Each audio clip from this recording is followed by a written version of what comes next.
Welcome to spot.my Life Science, the new deep semantic search tool for life science researchers like you. In this video, I'm going to demonstrate the basic semantic search functions of spot.my and to compare results you can get against popular keyword search engines such as PubMed and Google Scholar. spot.my is a deep semantic search engine. This means all of the words in your query and the way they appear in your documents is used as context to find relevant matches. This means you can find relevant matches to articles even when they don't share the same keywords. With spot.my, you can avoid time-consuming, complex searches as you don't need to account for alternative spellings or synonyms or build complicated Boolean queries to get relevant results. Let's try using the query brain disease, treatment, liquid embolic agents. Notice the query contains three core concepts: brain disease, treatment, and liquid embolic agents. I picked this particular topic as it is a reasonably balanced test that PubMed and Google Scholar could handle.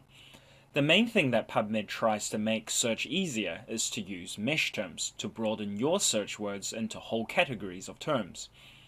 This works in this particular query, but in many new and niche topics, mesh term coverage can be poor or non-existent, so you end up having to do the work manually. I've deliberately kept the query quite general, so we can get an idea of just how powerful semantic search can be. Some of the diseases I expect to see mentioned in the search results include fistulas, AVMs, tumors, and aneurysms. Liquid embolic agents are a class of implantable devices, usually a dissolved polymer injected via a long catheter into the brain to block abnormal blood vessels.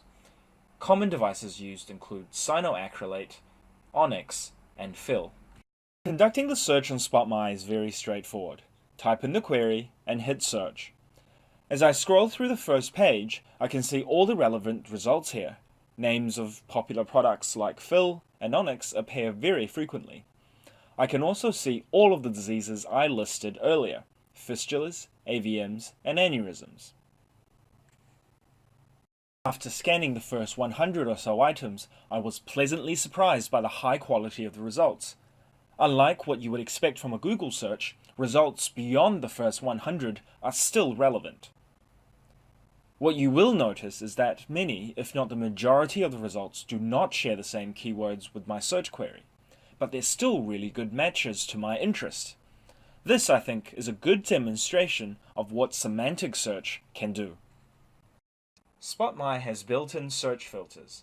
The default filter for spot.my is set to any time and by relevance. If you're looking for more recent publications, I recommend you to play around with the settings yourself and to find ones that best suit your needs. Let's try doing the same search in PubMed.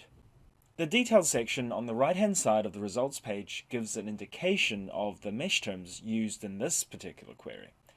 I am very surprised to see only 70 hits, many of which are not relevant. Notice the results are not up to date, with only a few articles from 2016 and none from 2017. There is no need to use any filters if there are only so few results. I believe spot.my definitely has the upper edge of a PubMed engine for this query, even when mesh terms are available. Switching over to Google Scholar, the same search query returned 23,000 hits. The results for this basic query do look good initially, although as we will show in a later video, they quickly become much less compelling as you add additional concepts to the query. Keep in mind that Google searches the full text and uses citation networks to rank articles that are frequently cited. Beyond the first 10 pages, you will notice a rapid decline in search accuracy and relevance. There is potential for bias as older articles with more citations are ranked higher than newer, more relevant articles. It also just looks for the occurrence of words in the article. So there is no guarantee that the words are related to one another or that the article is about the topic, as it may just mention it in passing.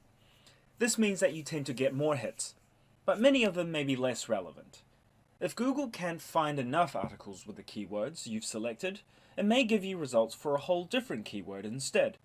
This means you have to read the abstract to figure this out, which is very time-consuming. I will be discussing an example of this using the query meta-mcap in a later video. So this brings us to the end of this video. Please let me know in the comment section below on which platform you thought gave better results. Keep an eye out for part 2, where I will begin to add additional concepts to the query, testing the limits of PubMed and Google Scholar. In later videos, I will also show you how you can select articles to perform iterative searches, match whole paragraphs of text, or even whole papers, and how you can create personalized channels so you can get informed when new papers matching your interests are published.